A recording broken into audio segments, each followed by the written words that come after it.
Alright, so today we're revealing this Dura 7800 derailleur. This also applies to the 7700. They're pretty much the same thing. The only difference is that on the 7700 you can unscrew the pin and that's it. Some tools you're going to need are a screwdriver, a pick, some Allen keys, and some pliers.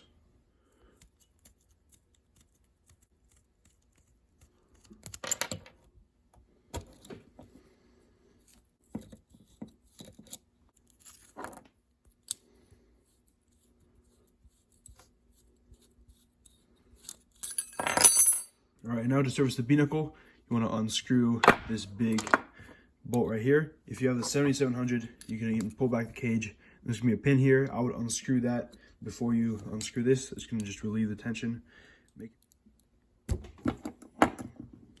And be careful because it's going to spring out.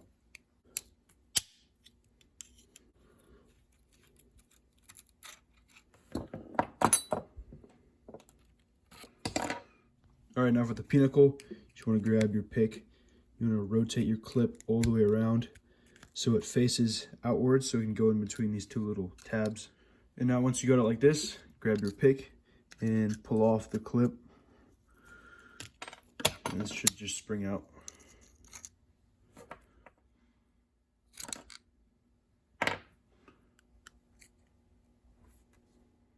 All right, now everything's all nice and taken apart. Now it's time to clean. For this, I like to use some cleaner or degreaser. You can use alcohol, brake cleaner, acetone. If you have any rusty stuff, you can use some aluminum foil and water, or you can use a steel or brass brush. Or you can also use vinegar. Also, I don't know if you noticed, but we have sealed bearing pulleys. So if they spin smooth, I would just leave them alone. But if they don't, I'll show you how to rebuild them in just a sec. All right, so if your pulleys are rough, they feel rough, or you hear dirt in there, you obviously want to rebuild it. For this one, it's pretty easy. Just push this little metal thing back and that will give you access to the bearings. You can put degreaser in there, you can put it in an ultrasonic, that'll flush them out nice and good, and then you can just pack some new grease in there, or you can just pop up the seal just like this. And now for this one, this washer just pops off and this comes out the other side. And now to rebuild these, you got to just pop it up from the middle like this. Pops out, and then you can flush them out. I'll probably do some because you see there is some dark grease in here, but they spin smooth. But it'll just be good to re-grease them and make them last longer. If you don't have an ultrasonic cleaner, you can also just flush it out with some brake cleaner like this. And for the guide pulley, you can just literally push this out and the bearings will just come out automatically like this.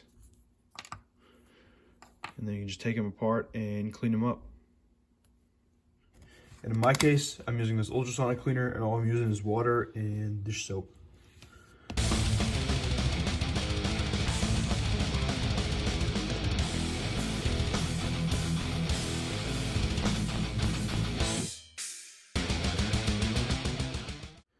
All right, and now everything's all nice and cleaned down. Now it's time to assemble. Some things you're gonna need is grease. I'm gonna use some of this Ram butter stuff and maybe some of this Park Tool grease. And for the bearings, for the pulleys, I'm gonna use this Park Tool bearing grease. All right, first thing we're gonna do is just re-grease the pulleys. Spin nice and smooth after being flushed out. Just grab your grease and put it through. After this, you also want to get a pick or some pliers and just push the grease in so it gets in between the bearings. All right, now once the grease is all the way in, you want to push it in, and now grab your seal. You want one with the bronze facing the inside and push it on. You want to just kind of get your fingernail and pop it in, just like this. And this is how the seal should look once you pop them in. Make sure you wipe away any excess grease, and then grab your other little washer and pop it on. And this side should just click right in. You want to make sure this little part doesn't extend out. You want to push it through so it protrudes here more. You hear that click, and then it should be good. All right, and now for your other bearings, you want to put them on like this. They're kind of facing away from each other. And then you want to make sure the two little rubber parts, they pop together so this whole thing isn't kind of like one single unit, it moves together. And then you want to grease it up. Make sure you grease it up nice and good. And then grab your other part. Make sure this is also super clean. And slide the two together.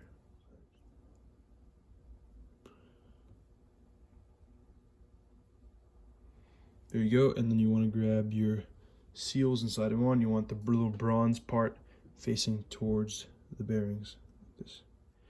That's how it should look when you get it all greased up and put the seals in. You want to make sure there's two metal rings, you can see them. That's when you know the seals are in all the way. And yeah, make sure you wipe away any excess grease and slide on the washers. Alright, and now for the pinnacle, you want to get some grease on that inside part. You want to grab your spring, and you want the shorter end, which is this one right here, to stick up. So find the hole and put in your spring. There you go. And now you want to get one of these plastic seals. You see this thicker one, you want to grab the thicker one and slide it on. And then you want to grab your other metal O-ring thing if you didn't take it off and put that on as well. And then grab your bolt and slide it on with a rotating motion like this. You can also put some grease on this little part right here where the O-ring is. Alright, now you want to grab your little retainer thing, put it on, and then you want to have this tab right here. You want that to go all the way behind here, and you want to push it down. So also remember, this thing's aluminum, so be a little bit more gentle with it. Grab your pliers and twist it like this. And once you got it in like this, you see a little ridge. You get your clip and slide it on. There you go. Okay, and now same thing. You want to grab your spring. You want to have the short end sticking up and grease up the inside. Slide it in. Make sure it engages. Find the hole like this. Then you want to grab your plastic seal. Put that on. And then grab your cage. You want to grease it up too, and it rotates. So you want to put some oil in between that gap right there, and maybe right here. Just put some light oil. You don't have to put too much, or you could also put Tri-Flow. I don't think you can take these apart, so kind of sucks. Anyways, yeah, grease it up, and then you want to match the end of the spring with one of these two holes. The left one is the tighter one, right one is the looser one. I'm gonna go with the tighter one. Okay, now so if you have the removable pin, you want to screw it in like pretty much all the way, and then turn it around, and then screw in the pin once you turn it counterclockwise.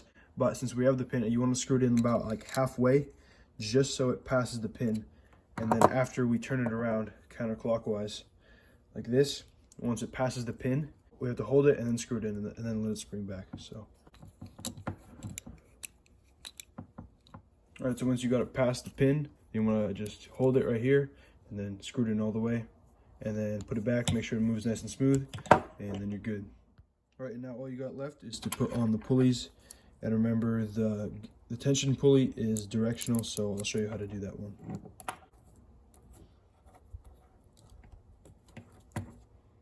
And when you put on the guide pulley, you pretty much just want the side with the arrows facing up. It just shows how the guide pulley always moves clockwise, and this one moves counterclockwise when you're pedaling. And now you want to tighten down your pulleys, make sure they spin nice and smooth, then put on your bail adjuster. I don't have a clamp bolt, put on your clamp bolt, and there you go. Now you have yourself a fully rebuilt derailleur.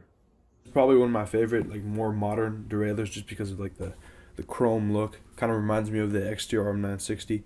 This derailleur is also super light and just overall great.